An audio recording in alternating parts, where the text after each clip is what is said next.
Hi, my name is Deyanira Velasquez, and welcome to a brief overview of Chapter 4 from Counseling the Culturally Diverse by Daryl Wing Su and David Su. The chapter is titled The Political and Social Justice Implications of Counseling and Psychotherapy. Daryl Wing Su, one of the authors of our book, mentions that racism is a constant reality in our lives and takes our dignity away. He states that any attempts to express this has been met with disbelief and/or incredulity by many of our white brothers and sisters, and for too long people of color have not had the opportunity or power to express their points of view. This chapter begins by mentioning the impact of political oppression and states that stories of discrimination and pain are often disregarded by those in power because it's something that they do not feel comfortable discussing. It also helps to take a look at the many ways that counseling has failed to provide culturally appropriate mental health services to minorities in our society. This chapter gives an example of how black communities have been mistreated by psychological research and mentions the Tuskegee experiment. This experiment ran from 1932 to 1972, and more than 600 black men from Alabama were used in this study to see what type of damage would occur to the body if syphilis were to be left untreated. Although medication was available, 399 of those men were allowed to go untreated, and according to the records, 7 died as a result of syphilis, and 154 died of heart disease that may have been caused by not having this treated. This is an example of why we need to be aware of the worldviews of culturally diverse clients when it comes to the history and current experiences in the U.S. Because of history like the one previously mentioned, or current experiences, people of color might be very skeptic when approaching counseling because of the institution the counselor or therapist works in, or because of the motives they think the professional may have. Some researchers have speculated that people of color don't use counseling services or end them prematurely because the services are biased because they're not appropriate to the life experiences of culturally diverse clients. They are missing sensitivity and understanding.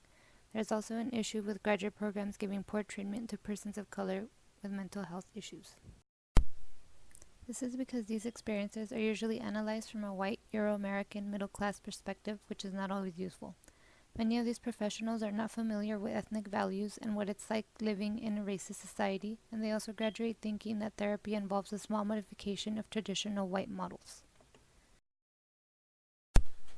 This can be seen as an example of ethnocentricity, which is the belief that one's culture is superior to other cultures. Another example of this is when we look at the statistical definition of normality and abnormality, because usually the group in power is the one that decides what constitutes normal and abnormal. We often hear the concepts of normality and abnormality in different definitions in mental health. Abnormality is defined as those behaviors that occur least frequently. Second, when clients of color are not willing to self-disclose, they may be said to be mentally unhealthy or abnormal because self-disclosure is usually linked to having a healthy personality. So here normality is measured as ideal mental health. Third, abnormality can also be measured by research as the presence of certain behaviors. When these behaviors are measured, the definition of normality and abnormality are all dependent on what the mental health practitioner says it is. Oftentimes there is bias on behalf of the practitioner when it comes to diagnosis and treatment because they are of a different race or ethnicity from that of clients of color.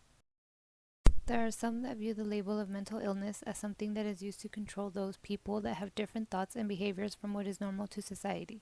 Hospitalization is a form of social control for those who annoy us, and therapy is used to change them in order for them to be able to fit into society. As we all know, labels become problematic because with labels comes stigma and self-stigma. Another problem when working with diverse populations is defects in curriculum and training. There is not enough culturally sensitive material in curricula because it is assumed that the material covered in traditional programs is applicable to all groups. According to the author, courses continue with a white perspective, portray cultural groups by their stereotypes, and create an academic environment that doesn't support their concerns, needs, and issues. Counseling and mental health literature have failed to create a realistic understanding of various ethnic groups. Social sciences have ignored the study of Asians in America. Studies on people of color focus on unstable black families as opposed to the stable ones. And this has also been an issue for Mexican Americans and Puerto Ricans. This can be called white social science, as stated by the author. There also seems to be an assumption that the problems people of color face are because of intrinsic factors like racial inferiority instead of the failure of society. This is an example of scientific racism in research that is defined as racist attitudes and beliefs expressed under the guise of science and scientific findings. Another example of scientific racism is the fact that some misconceptions were presented as facts, and these are that black persons' brains are smaller and less developed, and that blacks were less prone to mental illness because their minds were so simple, just to name a few. Many of these stereotypes are still accepted by white Americans as found in a survey. This book also mentions a genetically deficient model in which the writings of several psychologists state that they believe that race and gender rule intelligence. Some believe that whites have bigger brains than blacks, that people with low IQs should not reproduce, and that blacks have inherited inferior brains.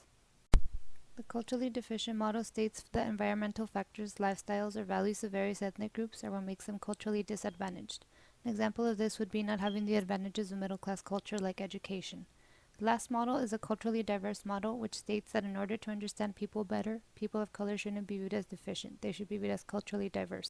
Social justice counseling is counseling that operates from an active philosophy and approach to producing conditions that allow for equal access and opportunity. It sees that problems don't necessarily live in the individual, but they may be located in organizations in the social system. Professionals should not only focus on individual treatment, but also be able to intervene at the professional, organizational, and societal levels as well. As stated by the author, the goals of social justice are as follows. It aims to produce conditions that allow for equal access and opportunity. It reduces or eliminates disparities in education, healthcare, employment, and other areas that lower the quality of life for affected populations. Encourages mental health professionals to consider micro, meso, and macro levels in the assessment, diagnosis, and treatment of clients and client systems, and it broadens the role of the helping professional to include not only counselor, but advocate, consultant, psychoeducator, change agent, community worker, and so on.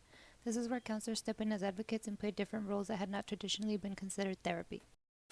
Remember the importance of being open to different worldviews and the diversity of cultures without being biased. No culture is superior to others. Although therapists usually acquire the biases from ancestors in therapy is largely based on Euro-American culture. The education and training of mental health professionals and biased mental health literature need to be fixed. The genetic and culturally deficient models contribute to the failures of beliefs of some practitioners.